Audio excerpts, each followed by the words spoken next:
সবাইকে জয় যিশু। তো আমরা সবাই কোথায় এসেছি জানি তো? পিতার পবিত্র স্থানে। এই স্থানে আসলে আমরা কি আশীর্বাদ পাই না পাইনি? পাই। উনি আমাদেরকে সর্বদাই কি আশীর্বাদ করতে চায়। তো আমরা যদি প্রভুর সাথে জুড়ে থাকি তবে আশীর্বাদ পাবো তো। আর যদি না জুড়ি তাহলে কি আশীর্বাদ পাবো না।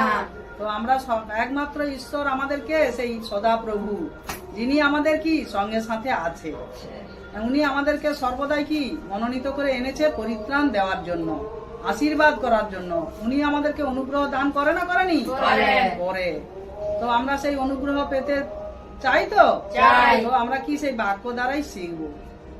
তো দ্বিতীয় বিবরণী 28:11 থেকে, আর সদা প্রভু তোমাকে যে দেশ দিতে দিব্য করিয়াছেন সেই দেশে তোমার মঙ্গলার্থে তোমার শরীরের ফলে, তোমার পশুর ফলে, তোমার ভূমির ফলে তোমাকে ঐশ্বর্যশালী করিবেন।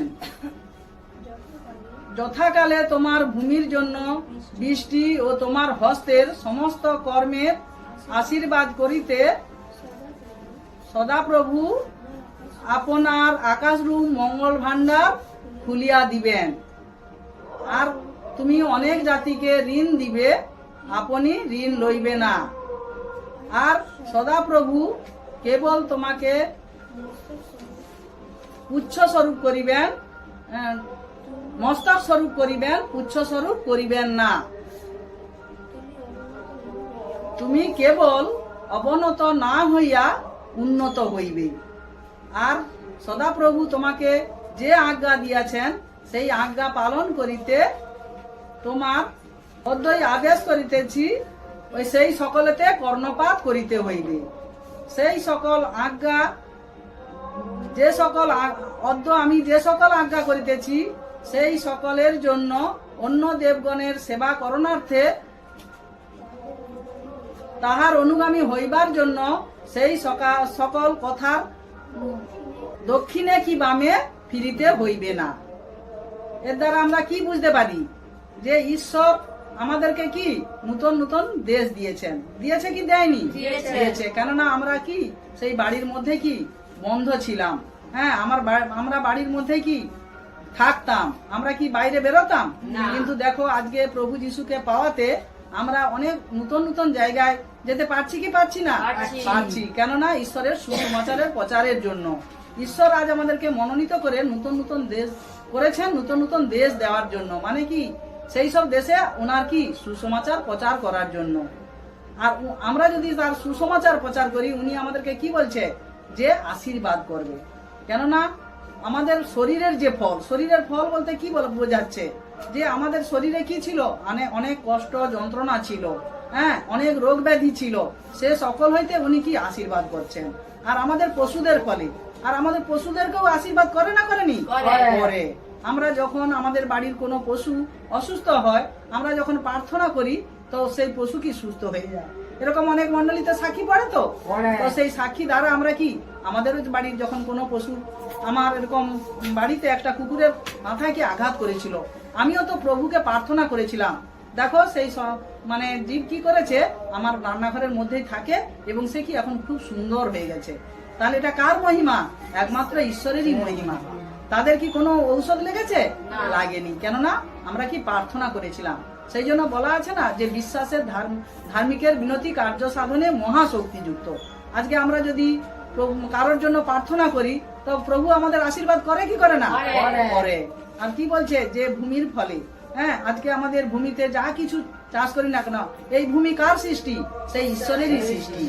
সেই সৃষ্টির দ্বারা আমরা যখন ভূমির কোনো গাছ লাগাই তাতে আমরা প্রচুর ফল পাই কি পাই না?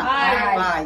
সেই জন্য বলেছে যে আমার ভূমির ফলে এবং আমার হস্তের সমস্ত কর্মে, আমরা হস্ত দিয়ে যা কিছু কর্ম করি প্রভু আশীর্বাদ করে না করেনি?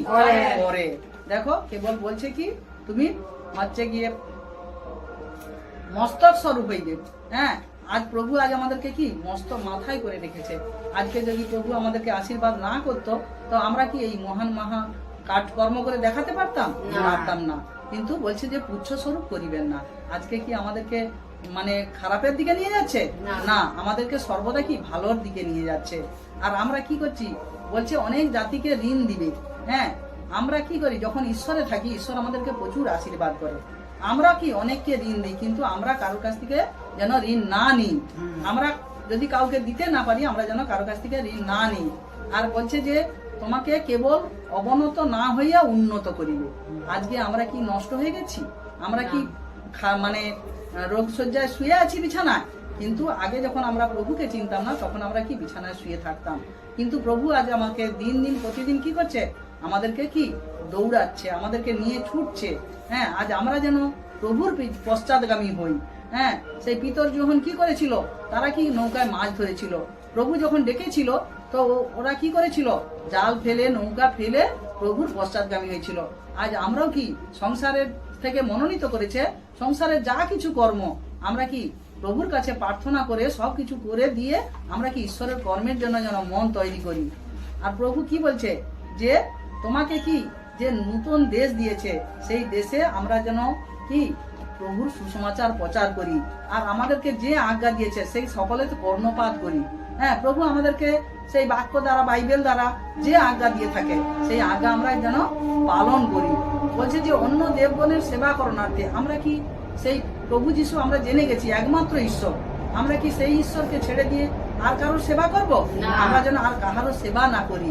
বলছে সেই সকল কথা দক্ষিণে কি বামে ফিরিতে হইবে না। আজকে আমরা যে প্রভুকে চিনে গেছি, সেই প্রভুর দ্বারা আমরা যে আশীর্বাদ পেয়েছি, এর জন্য আমাদেরকে কি কোনো পিছন তাকাতে হবে না।